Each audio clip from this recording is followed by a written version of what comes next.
Hello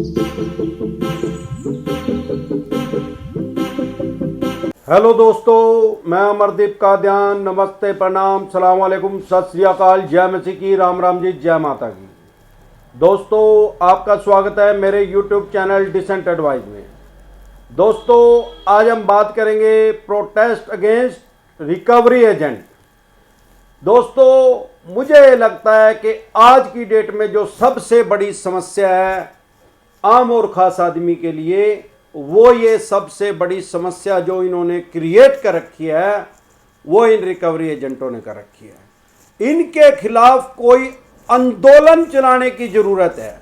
जैसे कि आप देख रहे हैं, सारे देश में किसान आंदोलन चला हुआ है, किसानों के साथ गलत किया जा रहा था, अब वो संगठित हो रहे हैं, तो अब उनकी मांगे जो भी हैं, मुझे लगता है कुछ टाइम के बाद भारत सरकार उसको मान लेगी।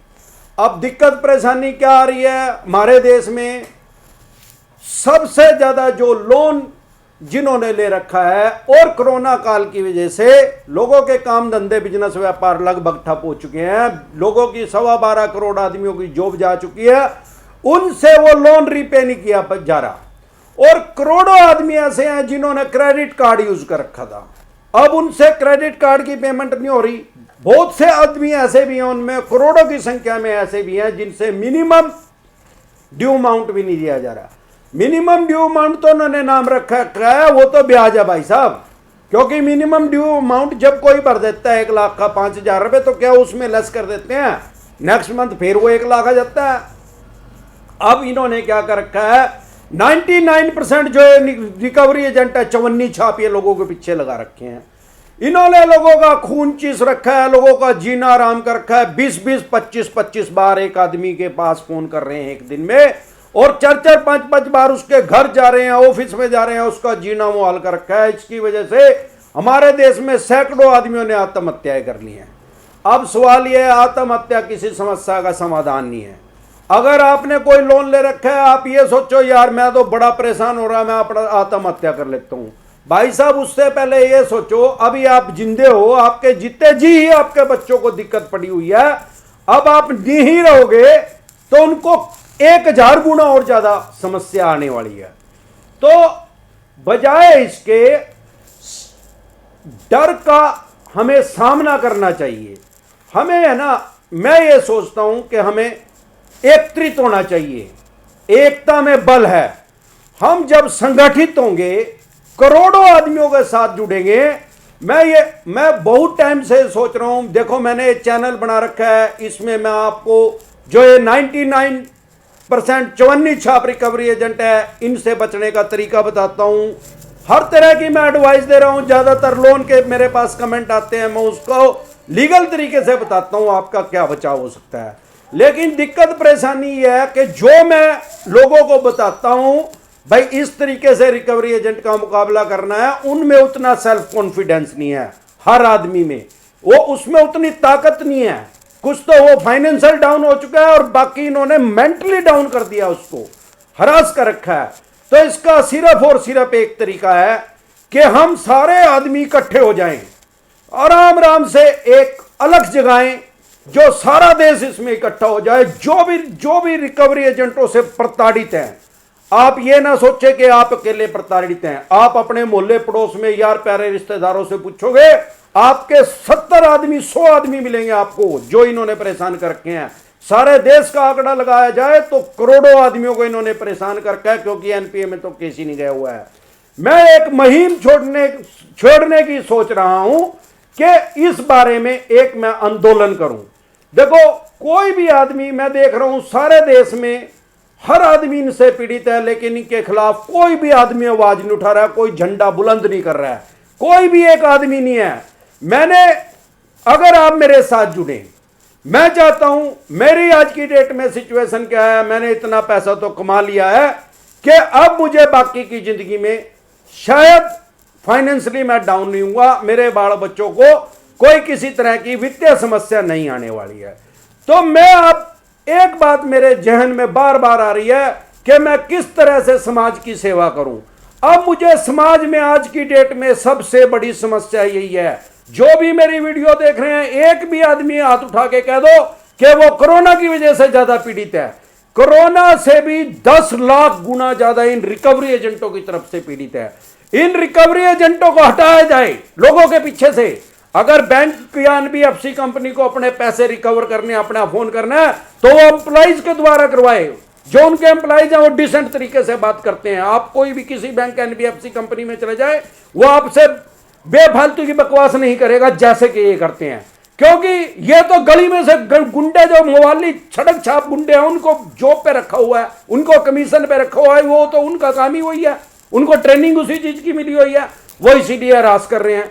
तो जब तक हम सारे आदमी इकट्ठे नहीं होंगे, कुछ नहीं होने वाला है। क्योंकि मां भी जब तक दूध नहीं पिलाती बच्चे को, जब तक वो रोता नहीं, वो सोचती है कि तो छिको हो गया यार, इसको तो भूख नहीं लग रही। अब अगर हम 1857 की बात करें, मंगल पांडे जी ने सबसे पहले स्वतंत्र की नींव रखी थी, जो हमने पढ़ा है। जब ब्रिटिश काल था, और उस टाइम क्या होता है, जैसे हम हिंदू हैं, हिंदू हम जो जितने भी हिंदू हैं, गाय को हम अपनी माता मानते हैं। तो ब्रिटिश काल में क्या था, जो वो मंगल पांडे जी जो थे, वो फौज में भर्ती हुए थे, मिलिट्री के अंदर। वहां पे मिलिट्री में क्या करते थे, जो गोलियां होती थी, वो बुलेट, उसका जो खोल था वो गाय की खाल से बनाया जाता था। वो सबको पता था, सब दुखी थे जितने हिंदू थे, लेकिन कोई आवाज नहीं उठा रहा था। उस आदमी ने सबसे पहले झंडा बुलंद किया, उसने ब्रिटिश राज के खिलाफ आवाज उठाई, यह कहा कि भाई मैं ये गोली नहीं चलाऊंगा। उसके जॉब से निकाल दिया गया, उस समय उसको जेल में किया गया, उसको प्लंटी दी गई, जितनी हरासमेंट की गई उस आदमी के साथ की गई। लेकिन उसने क्या करा, एक अलग जगा दी 1857 में। उसके 90 साल के बाद हमारा देश 1947 में आजाद हो गया। तो भाई साहब, जब तक हम इसके खिलाफ आवाज नहीं उठाएंगे, ये तो मेरे को ऐसा लग रहा है कि 10 आदमी हैं, अगर उनको बवासीर की बीमारी है, समस्या सबको है, दर्द सबको है, लेकिन वो 10 आपस में एक दूसरे को नहीं बता रहे हैं। जब तक उसको बताएंगे नहीं, उसका इलाज नहीं करवाएंगे, तो उसका कैसे इलाज होगा। ये तो नासूर की तरह बन गए हैं, ये तो कैंसर से भी खतरनाक हो गए हैं लोगों के लिए, आम आदमी के लिए। तो वो अपने बच्चों को पढ़े या इनसे निपटे। मैं ये समझता हूं, मेरे दादाजी ने एक लोन लिया था 1957 में, 1956 में। लाई माई शाखा यहां हरियाणा के अंदर होती थी। उस टाइम प्राइवेट बैंक का तो जन्म नहीं हुआ था, एनबीएफसी कंपनी भी नहीं आई थी 1956 में। मेरे दादा परदादा क्योंकि खेती करते थे, बिजनेस व्यापार वो नहीं करते थे, उनसे किसी कारण उनको जरूरत पड़ी होगी 5000 रुपए की, उन्होंने लाई माई शाखा से वो पैसा लिया और उनसे वो पे नहीं किया गया। उसके बाद वो अपनी उम्र पूरी करके हरिद्वार चले गए सन 1991 में। उसके बाद मैंने जब मैं उस टाइम तो मैं वेटिंग लिस्ट में था, 1956 में तो मैं पैदा नहीं हुआ था। जब मैं 2000 में मेरे को पूरी होश संभाली, मैंने देखा कि इस मकान के ऊपर लोन है। मैं जब लाई माई शाखा में गया तो मैंने वहां से रिकॉर्ड निकलवाया, तो वो सिर्फ 10,000 रुपये हुआ, यानी 44 साल में उसका ब्याज सिर्फ लगा 10,000 रुपये।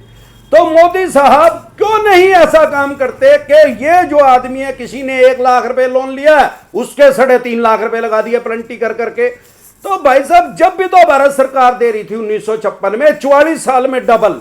मैंने कहा भाई साहब ये डबल ही क्यों है, कहने लगा डबल से ज्यादा लाई माई शाखा को पैसे लेना अलाउड ही नहीं है। तो इस तरीके से कोई कानून बनाया जाए, भारत सरकार इनको रिजर्व बैंक को आदेश दे, और रिजर्व बैंक से ही ये सारे बैंक और एनबीएफसी कंपनियां परमिशन लेके कर रहे हैं। अगर रिजर्व बैंक इनको आदेश दे कि भाई सबसे पहले इन रिकवरी एजेंट को रोको। दूसरा, लोगों की कोरोना काल की वजह से कमर टूटी हुई है, मोराटोरियम मिलेगा नहीं मिलेगा मुझे नहीं पता, माननीय सुप्रीम कोर्ट की तरफ से, लेकिन अगर वो मिल भी गया, उसमें ब्याज इतना ज्यादा हो जाएगा, 2 साल का दे भी दिया तो। मैं ये समझता हूं कि इन बैंक और एनबीएफसी कंपनी को ऊपर एक स्ट्रिक्ट ऑर्डर किया जाए कि किसी भी आदमी से 100% से ज्यादा पैसा नहीं वसूल कर सकते। किसी ने 1 लाख रुपया लिया, उसका चाहे 25 साल हो जाए, उसको 2 लाख रुपए से ज्यादा आप नहीं ले सकते। इस तरीके से जब तक नहीं होगा, और सबसे पहले इन चवन्नी छाप रिकवरी एजेंटों को पीछे हटाया जाए, जब तक नहीं होगा, जब तक ये ऐसे ही लोगों को हरास करते रहेंगे। मैं आपको अपने चैनल के माध्यम से कह रहा हूं, मेरे साथ आप जुड़े, मेरी फेसबुक आईडी पे आए, अमरदीप कादियान के नाम से मेरी फेसबुक आईडी है, मेरी फोटो से आपको पहचान आ जाएगी।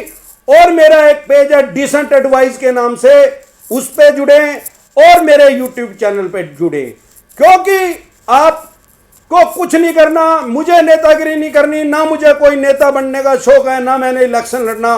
मैं सिर्फ समाज सेवा के लिए आ रहा हूं, इस काम के लिए, और मैं इसकी अलग जगह पे छोड़ूंगा। मैं आंदोलन करूंगा, पहले मैं अकेला चलूंगा और फिर मेरे साथ दुनिया चलेगी। मुझे पूरा विश्वास है। मैं किसी से कोई पैसा नहीं मांग रहा, मैं आपसे कोई पैसा नहीं मांग रहा, कोई चंदा नहीं मांग रहा।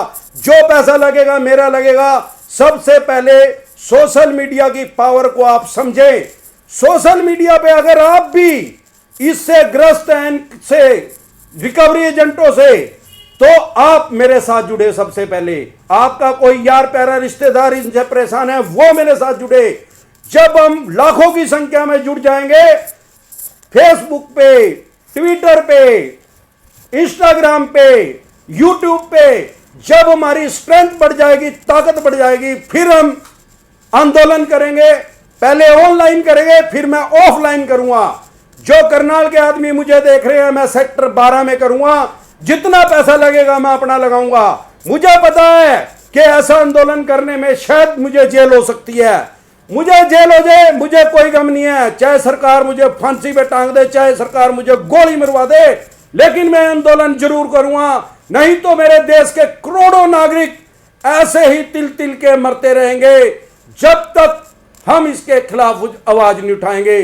तो लास्ट में सिर्फ एक बात कहूंगा, हिम्मत मर्दा मद्दे खुदा। लास्ट बस, इसके अलावा अब मुझे कोई शब्द याद नहीं आ रहे।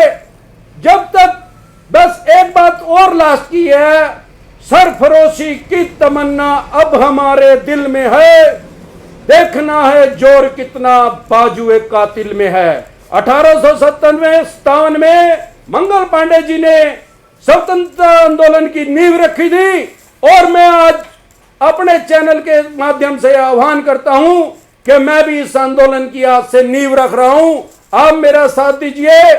जय भारत, जय हिंद, नमस्कार।